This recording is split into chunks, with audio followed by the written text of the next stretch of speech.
Eyvallah. Muhabbet hayret var.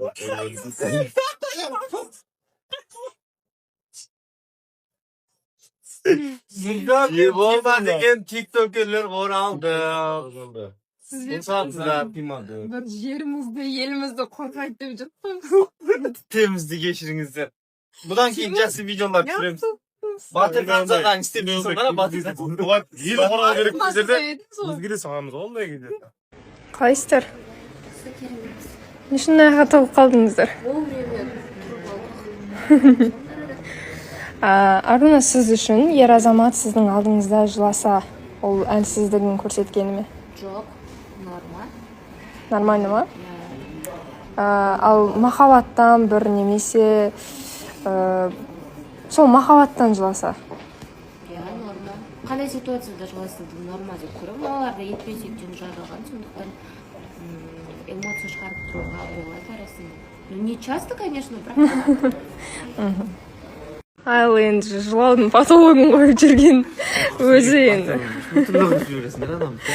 Жоқ, бұл сіздің ақ көңілділігіңіз ғой.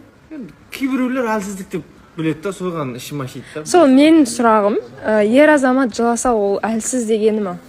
Енді білмеймін, әр адам түсінігіне байланысты мен ойлаймын, ол жүректің тазалығы деп ойлаймын. Ештеңені іште сақтай алмайды. Көп тұрмал шығып кете береді іштегі нәрселер. Ал ақерке солай қабылдайды деп ойламайсыз ба? Ақерке олай қабылдамайды. Ол жайында талай сөйлескенмін мен, талай сұрағам онда. Оның ойы дұрыс, е? Оның ойы дұрыс, таза. Ағайындар, ассалаумағалейкум, қайырлы кеш болсын. Біздің үй жақта Тима бар ма? Міне, жаңа жылдық атмосфера болып отыр біздің үй жақта. Ауылдарда площадьта концерт болады ғой, сол сияқты отыр. Жоқ бар. Атмосфера. Тақырып үйге.